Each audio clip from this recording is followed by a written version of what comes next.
दो ही लोग इस कंट्री को चला रहे हैं। पहला जो बॉर्डर क्रॉस करके आते हैं, दूसरा जो स्टूडेंट आते हैं। यंगस्टर्स को इंडिया में रहना चाहिए कि अमेरिका में? फिर जाके IPS IAS बनते हैं। फिर जब उनको पता लगता है ना कि इनका नेता अनपढ़ है, वो फ्रीक्वेंसी मैच नहीं होती यार। अगर एक लड़के से आदमी बनना है ना, अमेरिका आ जाओ। राम भगवान भगवान क्यों बने भाई? उन्होंने अपना राज छोड़ दिया। रिस्क जिंदगी में नहीं लिया तो क्या लिया? बॉर्डर क्रॉस करके आए थे और आज सिटीजन है।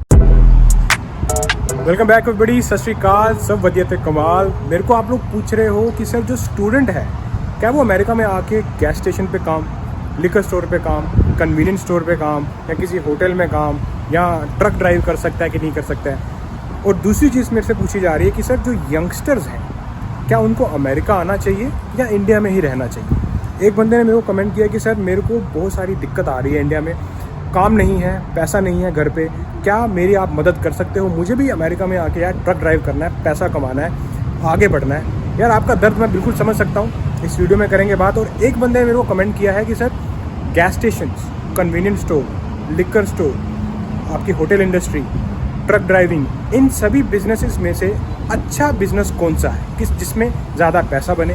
तो इसकी भी आज मैं इस वीडियो में बात करने वाला हूँ। आ जाओ फिर। आपको पता है दो ही लोग इस कंट्री को चला रहे हैं। पहला जो बॉर्डर क्रॉस करके आते हैं, दूसरा जो स्टूडेंट आते हैं। जितने भी gas station, liquor store, convenience store, hotel industry, Uber और लिफ्ट में भी आपको स्टूडेंट मिलता है भाई यहाँ पे। और ये फैक्ट है। जब भी आप यहाँ पे आओगे, किसी दिन भी आओगे ना अमेरिका, ऑब्जर्व करना कि यहाँ के गैस स्टेशन कौन चला रहे हैं, यहाँ के कन्वीनियंस स्टोर कौन चला रहे हैं, यहाँ का जो होटल इंडस्ट्री है, गुजराती पीपल, सल्यूट करता हूँ इनको मैं। 40% अमेरिका की जो होटल इंडस्ट्री है ना, वो गुजराती ओनर्स की है। तो अब इतनी ज़्यादा इनके होटल्स हैं, इनको स्टाफ भी चाहिए होगा। तो वो स्टाफ कहाँ से आता है भाई? तो थोड़ा सा सोचो कि ये सब कैसे चलता है, अमेरिका कैसा चल रहा है। तो मैं आपको फैक्ट बता रहा हूँ, इसमें थोड़ा सा ध्यान देना, तवज्जो देना कि भैया कैसे स्टूडेंट लोन लेकर आता है यहाँ पे। नेगेटिव में आता है, नेगेटिव में, और फिर कहाँ से कहाँ निकलता है, वो कैसे होता है भाई? यहाँ काम किया होगा तो ही बनेगा ना। ऐसे थोड़ी पापा थोड़ी ऊपर से पैसा फेंकेंगे कि भैया वहाँ पे पेड़ लगा हुआ है, उस जगह पे जाना, वहाँ से तोड़ लेना और करते जाना। ऐसा नहीं है। स्टूडेंट भी वैसा ही काम करता है, मजदूरी करता है भाई, हर चीज़ के लिए रेडी रहता है। क्योंकि वो बोलते हैं ना, अगर कोई चीज़ पानी है तो उसके लिए मेहनत भी आप ही को करनी है। कोई दूसरा बंदा नहीं आएगा, अरे 20 घंटा है, इससे ज़्यादा नहीं। रिस्क ज़िंदगी में नहीं लिया तो क्या लिया?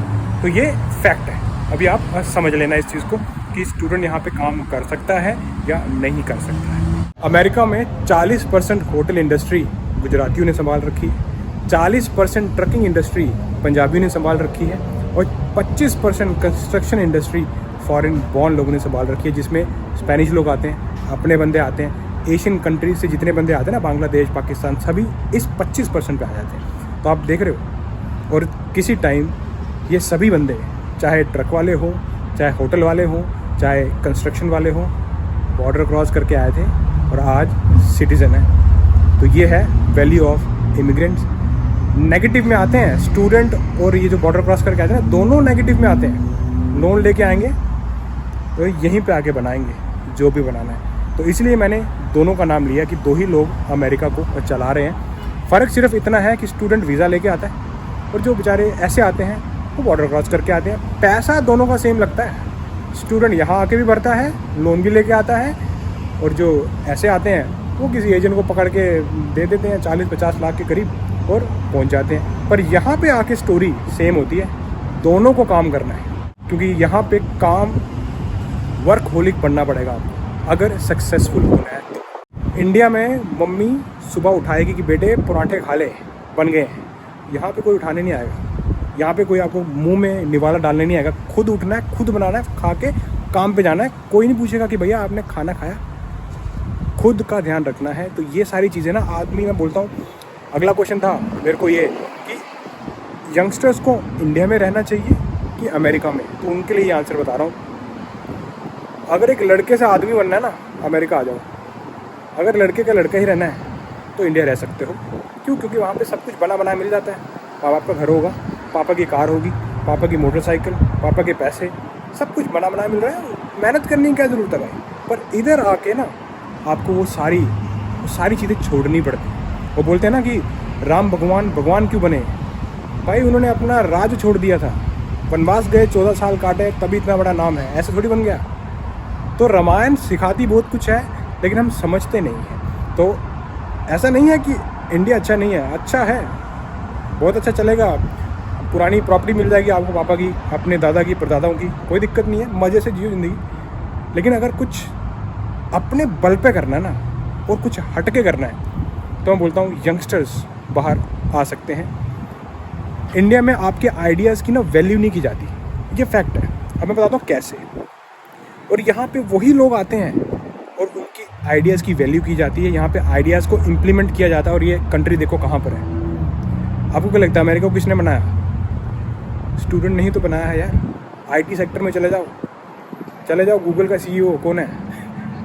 माइक्रोसॉफ्ट का कौन है? इंडियन। ये सभी लोगों की वैल्यू इंडिया में नहीं थी, पर यहाँ पे जो वैल्यू इन्होंने दी है और उसके बदले जो वैल्यू ली है, वो तुम इंडिया से कंपेयर नहीं कर सकते भाई। तो इसलिए मैं बोलना चाहूँगा कि अगर आपको लगता है कि भाई मैं उखाड़ सकता हूँ, निकल लेना टाइम से। यंगस्टर ही तो यहाँ पे बनाते हैं। बूढ़ा बुजुर्ग बंदा यार क्या करेगा यहाँ पे? समझ लो, बुजुर्ग बंदे पहले तो अंग्रेजी नहीं उसको समझ आएगी, यहाँ की जो यहाँ का स्लैंग है, एक्सेंट है। पर यहाँ पे जो यंग बंदे हैं ना, उनके लिए बहुत कुछ है यार। मतलब मैं बताता हूँ, इतनी ज़्यादा इंडस्ट्रीज़ हैं यहाँ पे, और अगर यंग बंदा अपना दिमाग लगाए तो निकल सकता है, कोई बड़ी बात नहीं। पर यहाँ पे पहुँचना ज़रूरी है, और पहुँचना इतना आसान नहीं है भाई। ये भी उतना ही डिफ़िकल्ट है जैसे IAS ऑफिसर, IPS की तैयारी करते हो ना, अमेरिका की वीज़े की भी वैसी ही तैयारी करनी पड़ती है। बाकी मैं हमेशा बोलता हूँ, ऊपर वाला उस पर छोड़ो, मेहनत करो, उस पर छोड़ो, अपने आप तुम यहाँ पे होगे। बस अपने आप को ये समझना है कि भाई उखाड़ दूंगा मैं, है दम है उखाड़ लेंगे। वो ना काफ़ी लोग पूछते हैं कि सर अमेरिका को इंडिया से कंपेयर किया करो, आप थोड़ा बताया करो कि क्या यंगस्टर्स को आना चाहिए कि नहीं आना चाहिए। अब जैसे एक IPS ऑफिसर है, एक IAS है भाई, कितनी पढ़ाई करते हैं वो लोग, फिर जाके IPS IAS बनते हैं। फिर जब उनको पता लगता है ना कि इनका नेता अनपढ़ है, वो फ्रीक्वेंसी मैच नहीं होती यार उनकी। वो लोग सोचते हैं कि यार इतने पढ़े, इतना कुछ किया, पर मेरा लीडर अनपढ़, उसके अंदर मैं काम कर रहा हूँ, समझ रहे हो आप? तो यहाँ पे वैसा नहीं है यार, यहाँ पे सभी पढ़े लिखे हैं। और मैं ये नहीं बोल रहा कि अनपढ़ बंदे का दिमाग नहीं होता, नहीं भाई, सबसे चतुर, सबसे चालाक अनपढ़ ही होता है। क्योंकि जो पढ़ा लिखा इंसान होता है ना, उसके अंदर ना एक दयालु मन होता है ना, जिसका, वो अनपढ़ बंदे में नहीं होता, पढ़े लिखे में आएगा। क्योंकि वो पढ़ा लिखा होता है, उसमें चीज़ें पढ़ी होती हैं, समझी होती हैं, फिर जाके वो जो है आगे काम करता है। लेकिन जो अनपढ़ बंदा होता है ना, उनसे डील करना, मैं तो ये बोलता हूँ कि भैंस के आगे बीन बजाने वाली बात है। तो हमारा जो सिस्टम है ना, वो तुम्हें भी पता है हमारे लीडर कैसे हैं, सिस्टम कैसा है। एग्जाम्पल दे दूँ तो छोटी सी एग्जाम्पल दूंगा आपको मैं। अपनी ज़मीन बेचनी होगी ना आपको, पहले पटवारी को पैसे दोगे, फिर तहसीलदार को पैसे दोगे, फिर वो बोलेगा नहीं इस बंदे को भी देने हैं, ऐसे नहीं तो वो आपकी ज़मीन ही नहीं बेचते। तो आप सिस्टम देख रहे हो। तो इस सिस्टम से अगर आपको निकलना है तो कंट्री छोड़नी पड़ेगी भाई। आप कंट्री चेंज नहीं कर सकते आप नहीं कर सकते। ऊपर से लेके नीचे तक किस से लड़ोगे? इससे बेटर वही है, वो बोलते हैं ना, if you can't change the place, change the place. तो मेरा यही यंगस्टर्स को है, अगर आपको लगता है कि भैया ठीक है मैं कर सकता हूँ उखाड़ने को, तो आप इंडिया में भी उखाड़ सकते हो, लेकिन आप सिस्टम से नहीं लड़ सकते। सिस्टम से लड़ने के लिए भाई केजरीवाल लड़ तो रहा है, कब से लड़ रहे हैं लोग, पर टाइम लगेगा। और जब तक चेंज आएगा ना, तब तक तुम लोग बुजुर्ग हो गए होगे। बाहर आना है, जीरो भी नहीं, नेगेटिव से स्टार्ट करना है। आ जाओ भाई, you are most welcome. This country will respect you, this country will give you everything you want. Clear हो गया कि अमेरिका यंगस्टर्स को जाना चाहिए कि नहीं जाना चाहिए, क्या डिसीजन लें। तो मैं आपको एक चीज़ ज़रूर बोलना चाहूँगा, जब सिगरेट फूकते हो, दारू पीते हो, नशा करते हो, पापा से पूछते हो। तो जब अच्छा काम करना है, अगर कोई बोल रहा है कि भाई अच्छी लाइफ हो सकती है, तो उसमें देरी क्यों? आपकी मर्ज़ी है, आपकी लाइफ, आपका डिसीजन, आप खुद लो कि आ सकते हो या नहीं। एक बंदे ने मेरे को रिक्वेस्ट की थी कि सर आपकी सपोर्ट चाहिए, मुझे भी बाहर आना है, ट्रक ड्राइव करना है, पैसा कमाना है, पर कोई ज़रिए नहीं मिल रहा, कोई सपोर्ट नहीं कर रहा है, क्या आप मेरी सपोर्ट कर सकते हो? यार मैं आपका ना जो ये जज्बात है ना, ये बिल्कुल मैं दिल को लग गया यार। ये कमेंट इसलिए मैं आपको बता रहा हूँ कि ऐसे लोग हैं आज भी जिनको दिक्कत है यार, उनके घर पे पैसा नहीं है, पर नरेंद्र मोदी जी थोड़ी आएंगे उनको ये बोले अरे बेटा पैसा रख ले, है ना। पैसा आपको खुद कमाना है, आपकी जो लाइफ है वो आपको खुद ही देखनी है। तो मैं आपको ये ज़रूर रिकमेंड करूँगा कि अगर बाहर निकलना है जिस भी कंट्री में जाना है तो उस कंट्री की रिसर्च शुरू कर दो। सबसे पहला काम है उसको खोजना कि क्या क्या तरीके हैं, और तरीके मैं आपको बताता हूँ। अगर आपको अमेरिका आना है, सबसे अच्छे तरीके, टूरिस्ट वीज़ा पे आ सकते हो, स्टूडेंट वीज़ा पे आ सकते हो, बिजनेस वीज़ा B1 वीज़ा उस पे आ सकते हो, H1B वीज़ा पे आ सकते हो। ये सारे वो वीज़ाज़ हैं जो आपको ढूंढ के अप्लाई करने हैं, क्योंकि जब तक घर से बाहर नहीं निकलोगे यार अमेरिका थोड़ी पहुँचोगे। अगर अमेरिका आना है तो घर छोड़ना पड़ेगा ना, और घर छोड़ने का सबसे पहला स्टेप यही होता है रिसर्च। क्योंकि जब आप रिसर्च करोगे फिर आप ढूंढोगे, DS-160 फॉर्म भरोगे, इंटरव्यू के लिए जाओगे, फिर रिजल्ट पता चलेगा कि आप जा रहे हो या नहीं। लास्ट क्वेश्चन मेरे को पूछ रहे हैं लोग कि sir gas station, trucking, convenience store, liquor store, hotel industry जो है, इनमें सबसे अच्छा बिजनेस किसका है? तो पहले तो मैं आपको ये बोलना चाहूँगा यार, आपका इंटरेस्ट किस में है वो बहुत मैटर करता है। कुछ लोगों को ट्रकिंग बहुत सूट करती है, कुछ लोगों को गैस स्टेशन सूट करते हैं, कुछ लोगों को होटल इंडस्ट्रीज़ जो है उस पर काम करना, होटल्स में काम करना अच्छा लगता है। तो कुछ लोग IT सेक्टर में हैं, ठीक है ना, किसी को कंप्यूटर पे काम करना है। तो वो आप पे डिपेंड करता है कि भाई आपको क्या चाहिए। फिर भी अगर आपको मेरी सजेशन चाहिए तो मैं बोलूँगा hotel industry, hotel business is one of the best and safest business in America.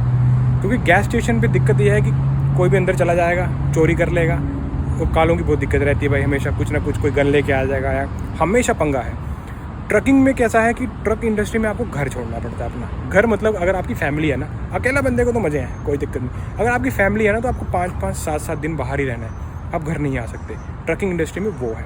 और बाकी IT sector is also good, वो आपके ऊपर है। अब कुछ लोगों को कंप्यूटर पर काम करना नहीं पसंद है तो आपकी मर्ज़ी, ठीक है ना। सब लोगों को कंप्यूटर नहीं आता है, अगर नहीं करना चाहते हैं, सब लोग प्रोग्रामिंग नहीं करना चाहते हैं, तो that is totally up to you. पर बिजनेस में होटल इंडस्ट्री का जो बिजनेस है ना, होटल बिजनेस जो is one of the best business in America and the safest business in America. आपके कुछ क्वेश्चंस क्लियर हुए होंगे, कमेंट सेक्शन में पढ़ता हूँ तो जो क्वेश्चन मेरे को दिल पे लग जाते हैं ना, मैं उस पर वीडियो बना देता हूँ। अब मिलता हूँ आपको ऐसी किसी इंटरेस्टिंग वीडियो में नेक्स्ट टाइम। अंटिल देन, चको फटे।